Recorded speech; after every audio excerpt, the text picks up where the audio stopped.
무더위가 극성을 부리고 있는데 요즘 잘 주무시고 계십니까? 잠을 잘 자야 그 다음 날이 편안하다라고 얘기하죠.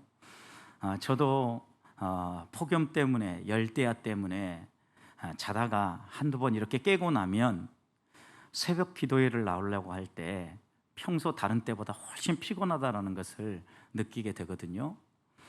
하나님이 사랑하는 자에게 잠을 주신다고 얘기했는데 숙면을 취하며 푹 잠을 잘 수 있다는 게 얼마나 큰 행복인지 요즘 겪게 되는 것 같습니다. 그래서 저는 여러분들을 축복합니다. 하나님께서 열대야 가운데에서도 숙면을 취할 수 있도록 은혜 베풀어 주셔서 매일매일 하나님이 주시는 새 힘으로 아침마다 새롭게 일어나시는 성도님들이 되시기를 주님의 이름으로 축복합니다. 하나님은 이스라엘 백성들에게 꿈을 주시고 애굽의 종살이에서 건져내셨죠. 그리고 그들을 약속하신 가나안 땅으로 인도하기 위해서 한 발 한 발 인도하는데 시내산에 머문 지 너무 오래되어서 이제 이 시내산에서 출발하게 하시는데 어떻게 가나안을 향하여서 광야 같은 이 인생길, 광야길을 지내야 될지 준비시키시죠. 제일 먼저 준비시키셨던 것은 거룩을 회복하라는 겁니다. 공동체 안에서, 그리고 개인의 삶에서, 개인의 행동만이 아니라 개인의 속, 마음 속에 숨겨진 부분들까지도 거룩하게 하나님 앞에 준비하라는 거죠. 그리고 오늘 6장의 말씀에서는 하나님께서 두 가지를 말씀하시는 겁니다. 우리 살폈던 1절부터 앞에 있는 21절까지 나실인 규례를 통하여서는 하나님께 온전히 헌신하고자 하는 사람들의 마음이 어때야 되는지, 또 하나님은 하나님께 어떻게 헌신해야 되는지를 가르쳐 주신 거죠. 그리고 오늘 우리가 함께 읽은 이 제사장 축복문을 통하여서는 이렇게 주께 온전히 헌신하는 자들을 나실인 규례를 따라서 자신을 구별하여 하나님께 온전히 바친 자들을 하나님이 어떠한 마음으로 바라보시고 어떠한 마음으로 대하시는지 하나님의 마음을 표현해 주신 게 오늘 본문의 말씀입니다. 오늘 본문 22절 말씀을 보면 하나님께서는 모세와 아론을 부르시고 아론과 그 아들들에게 너희는 이렇게 축복하라 라고 말씀하시죠. 이렇게 너희가 축복하면 내가 그들에게 복을 주겠다라고 말씀하시는데 23절 보십시오. 아론과 그 아들들에게 말하여 이르기를 너희는 이스라엘 자손을 위하여 이렇게 축복하라 라고 얘기합니다. 그런데 27절도 말씀을 보시면 이렇게 축복하라고 하신 하나님께서 이같이 내 이름으로 이스라엘 사람들을, 이스라엘 백성을, 이스라엘 자손을 축복할지니 내가 그들에게 복을 주리라 이렇게 약속합니다. 하나님께서 제사장들에게 하나님의 이름으로 이스라엘 백성을 축복하라고 하시는 말씀이지요. 그런데 우리는 이 말씀을 보면서 가끔 오해를 하곤 합니다. 이건 제사장들에게 특별히 주신 특권이고 축복권을 주셨다라고 이야기를 합니다. 그런데 본문을 잘못 읽는 겁니다. 여러분, 오늘 본문의 말씀은 제사장의 축복권이 무엇인지를 규정하는 본문이 아닙니다. 하나님께서 이 본문을 통하여서 어떤 분이신가를 알려주시는 거죠. 왜냐하면 제사장이 축복을 하지만 제사장이 아무리 축복을 한다고 해서 그 축복이 그대로 이루어집니까? 그럴 수 없지요, 여러분. 오늘 본문에서도 제사장의 축복하라고 말씀하신 다음에 마지막 27절에서 내가 이루리라 라고 말씀하시죠. 하나님이 이루신다라는 거죠. 그러니 결국은 제사장들에게 축복하게 함으로 하나님이 어떤 분인가를 나타내 보이라는 거예요. 그래서 오늘 이 본문은 제사장의 축복권을 규정하는 본문이라기보다는 주께 온전히 헌신하는 사람들, 나실인의 규례와 같이 하나님 앞에 나와서 하나님을 붙잡는 자들에게 하나님이 어떻게 대하시는지, 하나님이 어떤 분이신지를 소개하는 본문인 것입니다. 하나님은 자기 백성의 삶을 책임지실 뿐만 아니라 자기 백성이 하나님이 주시는 은혜와 복 안에서 평안한 삶을 살기 원하십니다. 그래서 오늘 가나안 땅을 향하여서 위험한 광야길을 걸어가려고 하는 이스라엘 백성을 향하여서 하나님은 제사장들에게 축복해라, 그래서 그들에게 내가 누구인가를 기억하면서 이 광야길을 걸어가게 해라 라고 당부하고 있는 겁니다. 실제로 시편 115편 13절 말씀을 보면 하나님은 이렇게 증언하십니다. 높은 사람이나 낮은 사람이나를 막론하고 여호와를 경외하는 자들을 내가 복주리라. 여호와를 경외하는 자들에게 하나님이 복주시겠다 약속하고 있다는 겁니다. 결국은 하나님은 어떤 분인지 우리가 깨닫고 하나님을 온전히 신뢰하며 경외함으로 약속하신 복을 받아 누리라고 오늘 이 말씀을 우리에게 주시는 겁니다. 특별히 이 본문을 구약의 주기도문이다라고 이렇게 말하기도 하고, 아브라함에게 하나님이 주셨던 축복을 다시 한번 재확인케 해주시는 말씀이다라고도 합니다. 이 말씀을 통해서 하나님께서 우리에게 분명히 말씀하시는 것은 하나님은 우리에게 복 주시는 분이시고, 하나님의 자녀로 하나님을 본받은 너희도 만나는 사람에게 복을 베풀며 살라, 축복하며 복을 빌어주며 살라라고 당부하고 있는 겁니다. 사랑하는 성도 여러분, 우리 모두는 왕같은 제사장입니다. 그렇다면 우리들에게도 하나님께서 축복할 수 있는 권한을 허락하셨음을 믿어야 합니다. 만나는 사람이 누구든지 간에 이 제사장의 마음을 가지고 우리가 축복하고 그 축복을 빈다고 하면 하나님께서 이루실 거라는 믿음을 가지고 한 주간 생활할 때 만나는 사람들 하나님의 이름으로 축복하고 또 사랑하는 성도들이 되시기를 주님의 이름으로 축복합니다. 그렇다면 우리가 어떻게 축복해야 됩니까? 무엇을 축복해야 합니까? 입술을 열어서 온 마음으로 그들을 축복을 해야 되는데, 오늘 23절에서 이렇게 축복하라고 하신 것, 그것은 24절, 25절, 26절에 있는 말씀입니다. 다시 보시기 바랍니다. 여호와는 내게 복을 주시고 너를 지키시기 원하며, 여호와는 그 얼굴을 내게 비추사 은혜 베푸시기를 원하며, 여호와는 그 얼굴을 내게로 향하여 드사 평강 주시기를 원하노라 라는 말씀이죠. 재미있게도 이 축복문은 매우 세련되고 정갈하게 잘 다듬어진 축복문입니다. 그런 점에서 한 문장 한 문장 선택한 단어들이 있는데, 24절에서는 히브리어 단어로는 3개의 단어를 사용합니다. 25절에서는 5단어를, 그리고 26절에서는 7단어를 씁니다. 3, 5, 7 이렇게 전체 15단어를 쓰는 거죠. 그런데 재미있게도 이 15 가운데 첫 번째 공통점 가운데는요, 매 문장마다 하나님이 반복되고 있다라, 여호와라는 단어가. 원래 히브리어 문법에 의하면은요, 여호와라는 이 주어가 한번 나오고 나면요, 그 다음 이어지는 문장은요, 주어를 굳이 쓰지 않아도 주어가 반복되는 것으로 여겨요. 그런데 오늘 본문에서는 재미있게도 주어를 매 문장마다 반복해서 여호와는 여호와는 여호와는 이렇게 반복한다는 거예요. 이 얘기는 하나님을 강조한다는 의미죠. 우리에게 복을 주시는 분은 하나님이라는 것을 분명하게 강조하는 거죠. 그리고 전체가 15단어를 하겠는데, 여러분 3단어를 빼면 몇 단어가 남습니까? 12단어가 남죠. 그래서 몇몇의 해석가들은 이 12단어가 12지파를 의미하며 이렇게 정갈하게 12단어로 다듬어서 제사장 축복을 하게 했다라고 이야기하기도 합니다.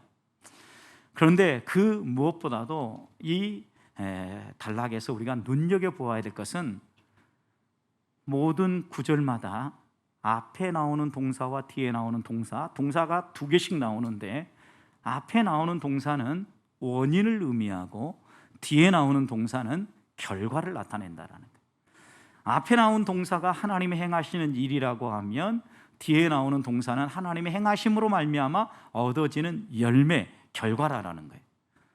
여호와께서 우리에게 복을 주심으로 말미암아 우리가 어떻게 돼요? 보호를 받게 되어져요.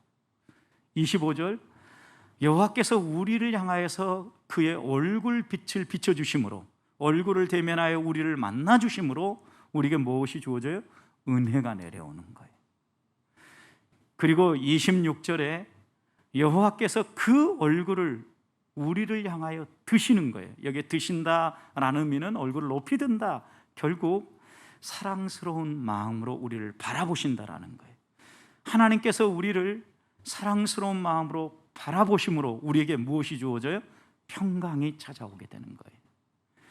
결국 하나님께서는 우리가 이 땅을 살아가는데, 험난한 광야길을 지나가는데 부하심과 은혜와 평강이 필요하다는 걸 알았기 때문에 광야길을 출발하려고 하는 제사장들에게 특별히 백성들을 위해서 이 세 가지를 축복하라고 말씀하신 겁니다.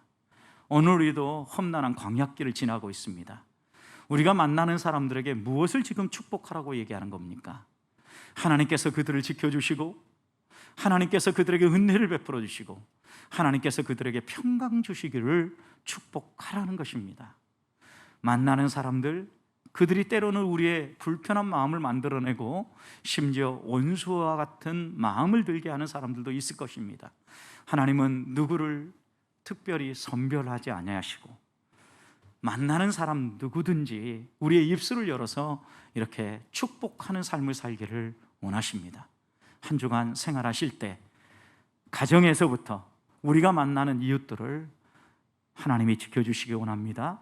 하나님이 은혜 베풀어 주시기 원합니다. 하나님이 평강 주시기를 원합니다 라고 축복할 수 있는 성도들이 되시기를 주님의 이름으로 축원합니다. 그렇다고 하면 하나하나 축복문이 담고 있는 의미가 무엇인지, 하나님이 우리에게 어떤 축복을 주신다라고 말씀하고 있는지, 그리고 우리가 만나는 사람들에게 또 우리는 어떻게 하나님이 주시는 은혜와 복을 이렇게 축복으로 흘려보내야 되는지 오늘 말씀을 통하여 좀 더 살펴보도록 하겠습니다. 먼저 24절 말씀을 보십시오.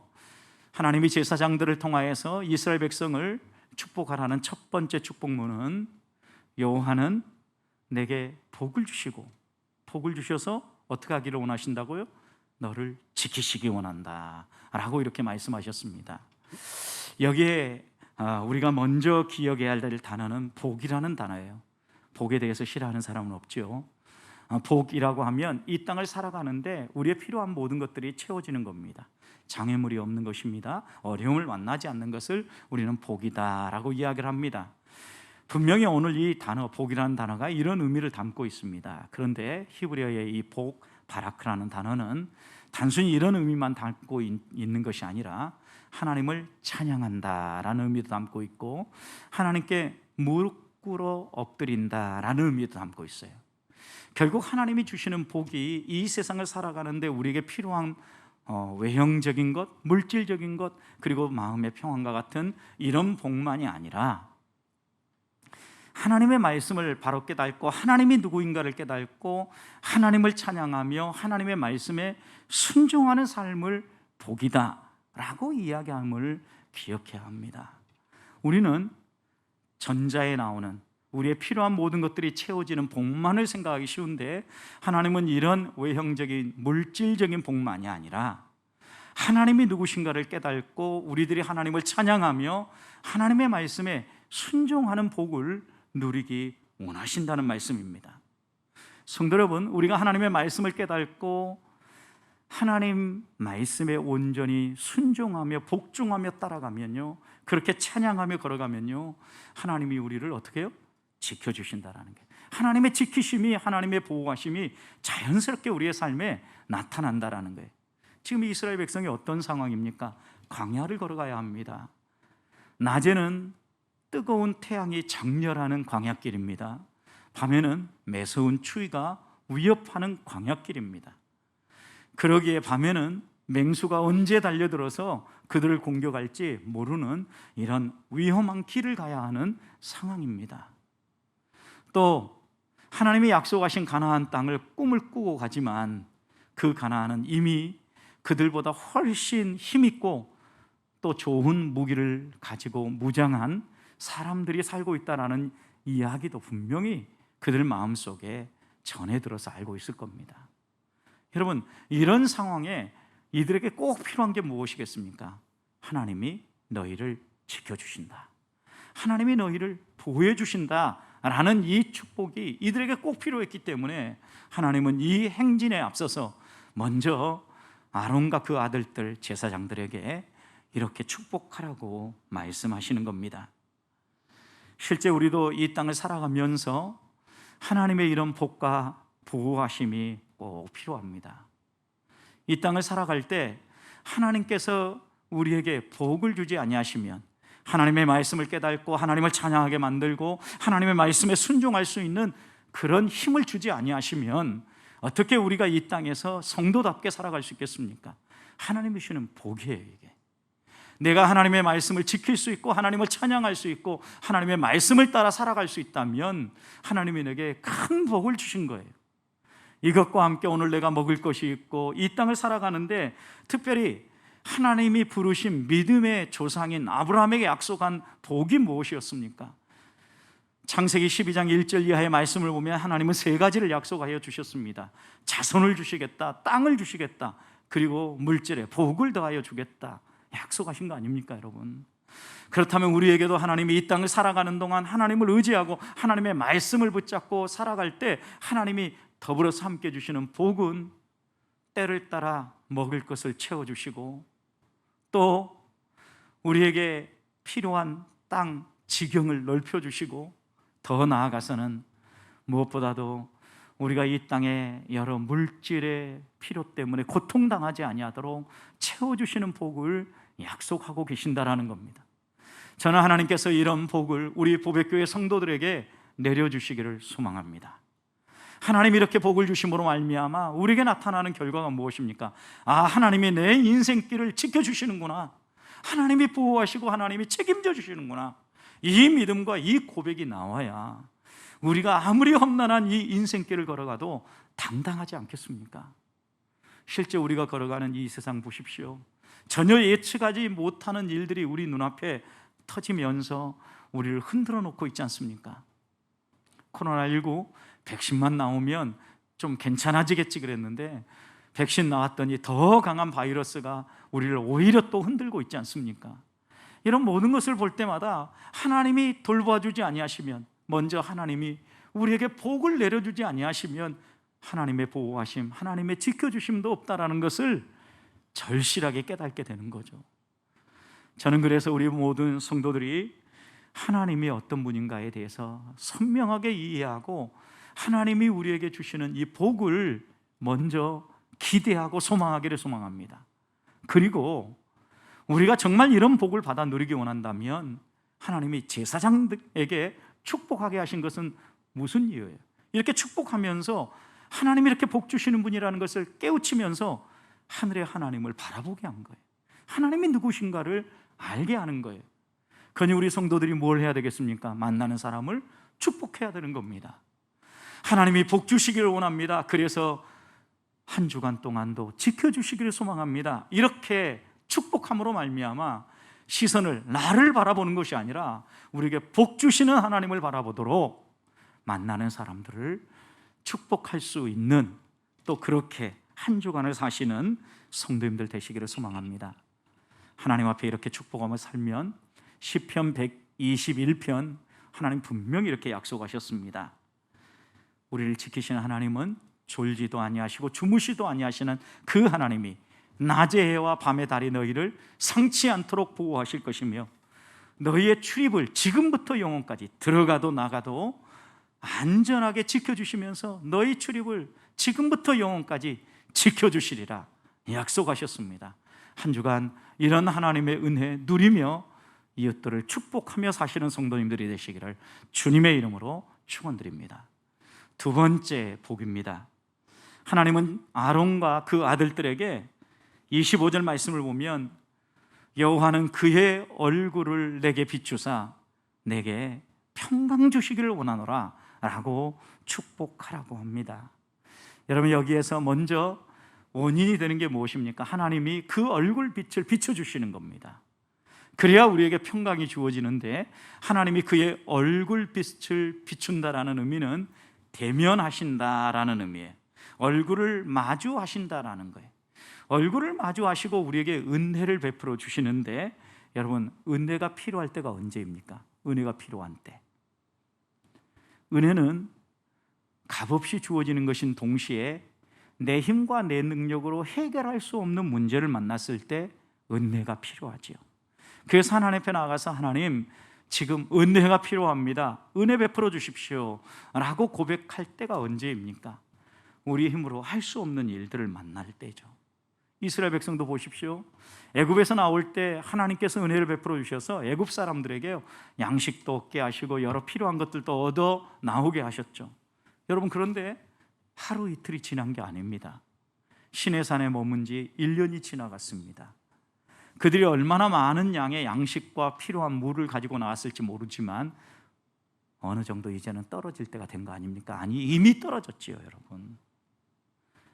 당장 이 광야길을 걸어가면서 무엇을 먹어야 될지, 어디에서 양식을 구해야 될지, 또 그리고 어디에서 목을 축이고 이 뜨거운 햇볕을 통과해서 가나안을 향하여 나아가야 될지 전혀 예측할 수 없는 때입니다. 그래서 하나님은 그들에게 내가 너희의 얼굴을 대면하여 보기를 원하고 얼굴빛을 비추어서 너에게 은혜 베풀어 주기를 원한다 라고 아론과 그 아들들의 축복을 통하여서 하나님의 마음을 전하시는 거죠, 여러분. 실제로 하나님께서 광야 40년 이 방황길을 지내는 동안 어떻게 하셨습니까? 지켜주셨습니다. 40년 동안 지내는 동안 굶어 죽는 사람 없도록 해주셨죠. 그리고 적어도 그들이 옷이 없어서, 그리고 신발이 다 떨어져서 고통을 겪고 질병에 노출되고 죽는 사람이 없도록 하나님은 보호해 주셨다라는 게 은혜를 베풀어 주신 거죠. 그래서 느헤미야는 느헤미야 9장 21절에서 하나님께서 40년 동안 어떻게 자기 조상들을 지켜주셨는지 그것을 돌아보면서 이렇게 고백합니다. 40년 동안 들에서 기르시되 부족함이 없게 하심으로 그 옷이 헤어지지 아니하였고 발이 부르트지 아니하였느니라. 40년 동안 하나님이 길러주시고 먹여주셨는데요, 한마디로 그때 하나님의 양육의 질이 어떠했는지 이렇게 표현했습니다. 부족함이 없도록. 부족함이 없도록. 옷도 40년 동안 헤어지지 않았습니다. 40년 동안 발도 부르트지 않았습니다. 여러분, 광야길, 험한 길, 이 길을 지나다니고 광야에서 사는데 어찌 발이 성성할 수 있겠습니까? 하나님이 특별한 은혜를 베풀어 주신 거죠. 부르트지 않도록. 어떤 옷이 40년을 입어도 닳지 않고 헤어지지 않는 옷이 있겠습니까? 그런데 하나님이 특별한 은혜를 내려주셔서 그들의 옷이 헤어지지 않도록 함께 해주셨다라는 말씀입니다. 그렇다면 오늘 우리가 이런 복을 받고 이런 복을 베풀며 살기 위해서 기억할 것은 하나님의 얼굴빛을 대하는 거예요. 다른 말로 표현하면 하나님을 대면한다는 건데, 어떻게 우리가 하나님을 대면할 수 있습니까? 하나님을 대면하는 방법이 무엇입니까? 하나님의 마음과 하나님의 생각과 하나님의 뜻이 담겨 있는 말씀을 대하는 것이 첫 번째입니다. 하나님의 말씀을 대하면서 우리는 말씀 속에 거하시는 하나님을 만날 수 있고 하나님을 직접 대면할 수 있어요. 또 그 말씀에 근거해서 하나님 앞에 나아가 기도할 때 기도하는 자를 가까이 하시고 기도하는 자를 만나주시는 하나님을 또한 대면할 수 있습니다. 뿐만 아니라 이렇게 말씀과 기도가 어우러져서 하나님을 바라보는 예배를 통하여서 하나님을 대면할 수 있어요. 왜냐하면 두세 사람이 내 이름으로 모인 곳에 나도 그들 중에 함께 하시겠다고 약속하셨기 때문에 우리는 이미 우리 가운데 함께 하시는 하나님을 대면하고 있는 것이죠. 여러분, 그럴 때 하나님이 우리에게 뭘 주셔요? 은혜를 베푸신다라는 거예요. 저는 그래서 우리 모백교회 성도들이 한 주간 지내는 동안 하나님을 대면할 수 있는 자리를 사모하기를 소망합니다. 말씀을 읽고 연구하고 말씀을 가까이 하며 말씀 속에 거하시는 하나님을 만나야 합니다. 그리고 그 말씀에 의지해서 기도할 때 기도를 들으시고 그 기도에 응답하시는 하나님을 경험해야 합니다. 뿐만 아니라 말씀과 기도가 살아 숨쉬는 예배를 사모하고 예배의 자리에 내가 함께함으로 하나님의 얼굴을 대면하여서 이 땅을 살아가는데 은혜 아니면은 해결할 수 없는 문제들, 하나님이 은혜를 베풀어 주심으로 하나하나 해결하고 하나님을 찬송하며 걸어가는 성도들이 되시기를 소망합니다. 마지막입니다. 하나님이 제사장을 통하여서 빌어주는 세 번째 복은 평강의 복입니다. 평안의 복입니다. 26절 말씀을 보십시오. 여호와는 그 얼굴을 내게로 향하여 어떻게 해요? 드사 평강 주시기를 원하노라. 세 번째 제사장들을 통하여 하나님께서 빌어주시기 원하는 복, 하나님의 마음은요 평강이었어요. 그런데 이 평강은 언제 어떻게 우리에게 주어집니까? 하나님이 그 얼굴을 우리를 향하여 드실 때 주어진다라는 거예요. 드셨다라는 이 표현은 사랑스럽고 흡족한 표정으로 바라본다라는 거예요. 그래서 표준 세번역 성경 같은 경우는 이것을 하나님이 우리를 고이 보사 그랬어요. 성도 여러분, 우리 자신을 놓고 봐요. 우리 자신을 놓고 보면 하나님이 우리를 사랑스럽고 흡족하게 볼 만한 요소가 얼마나 많이 있습니까? 그다지 없죠, 여러분. 어떻게 보면 우리의 속을 열어서 하나하나 다 열어본다면 잘 살다가도 소소한 거 한두 가지 때문에 마음 상하고 또 사람들을 저주하고 또 불평하고 원망하는 우리들의 모습 아닙니까? 이런 우리들을 하나님이 사랑스럽고 흡족한 표정으로 바라보기 어렵지 않겠어요? 그런데 하나님이 어떻게 우리를 고이 보실까요? 여러분, 다른 방법이 없어요. 하나님 우리를 고이 보아주시는 것은요, 우리를 바라볼 때 우리를 보는 것이 아니라 누구를 보는 거예요? 예수님을 보시는 거죠. 우리의 중보자인 예수님을 보는 거예요. 그래서 누구든지 예수 그리스도를 믿고 예수 그리스도를 의지하는 자에게요, 하나님께서 주시는 이런 놀라운 은혜가 주어지는데 평강의 복이 주어지는 거예요. 여러분, 예수님이 이 땅에 오실 때 천사들이 예수님의 탄생 소식을 알릴 때 누가복음에 보면 하늘에는 영광이요 땅에는 뭐가 있다 그랬어요? 평강, 평화가 있다 그랬어요. 막힌 담을 헐어서 깨어진 관계를 회복시키고 평강을 이 땅에 주시기 위해서 예수님이 오셨다라는 거죠. 그래서 예수님께서 하나님 나라를 소개하면서 여러 지친 자들, 병든 자들 치유하고 회복시키면서 그들을 떠나보낼 때 꼭 마지막에 이렇게 말씀하시면서 보냈어요. 사랑하는 딸아, 평안히 가라. 사랑하는 아들아, 평안히 가라. 우리 주님은 이 땅에 평화를 심어주기 위해 오셨기 때문에 평강을 반복해서 소개하고 선포해 주셨다라는 거예요. 예수 그리스도의 마지막의 사역도 보십시오. 십자가에 죽으시고 부활하신 후에 두려워 떨고 있는 제자들에게 나타나셔서 제일 먼저 그들에게 하신 말씀이 무엇입니까? 두려워하지 마라, 평안해라. 세상이 줄 수 없는 평안을 내가 너희에게 준다라고 말씀하시면서 평안을 빌어주지 않았습니까? 어떻게 보면 예수님의 사역은요, 시작부터 끝까지가 평강을 위하여서 이 땅에 오신 거죠. 깨어진 관계를 회복하여서 우리를 하나님 나라 백성으로 살아가게 하기 위해서 예수님은 이 땅에 오신 거예요. 그래서 결국 평강, 평안은요, 단순히 싸움이 없는 상태만을 평화라고 이야기하지 않아요, 여러분. 평강은 때때로 성경이 샬롬, 평강이라는 단어는 번역될 때 웰비잉으로도 번역이 되어지는 단어인데요, 우리의 삶에 완전하게 채워짐, 형통함, 이것을 평강이라고 하는데, 그때 이 평강의 상태를 우리가 엿보려고 하면요, 하나님이 창조하신 에덴 동산을 생각하시면 돼요. 범죄하기 전에 에덴 동산, 하나님이 모든 것들을 창조하시고 인간에게 그걸 주셨어요. 그리고 충만해라 그랬어요. 다스리고 정복하면서 그것을 누리면서 충만한 삶을 살라는 거예요. 하나님을 부르면 언제든지 하나님이 대답해 주셨고, 하나님과 함께 동산을 거리며 산책할 수 있었고, 먹고자 하는 것이 있으면 수고하고 땀을 흘리지 않아도 언제든지 채워졌고, 이 땅의 필요들이 다 채워지는 이런 샬롬의 상태, 평강. 하나님은 이런 평강을 우리에게 주시기 원한다는 거예요. 여러분, 이런 것을 어떻게 사람이 줄 수 있겠습니까? 사람들은 지치고 힘들면은요, 휴식을 갖습니다. 휴가를 떠나고 휴양을 떠나면서 평강을 얻고자 합니다. 실제로 평화가 주어지죠, 평강이. 그러나 일시적인 평화죠. 다시 우리의 삶의 자리로 돌아오면 또다시 평강이 깨어지는 거죠. 하나님이 주시는 참 평안이 아니기 때문에 그래요.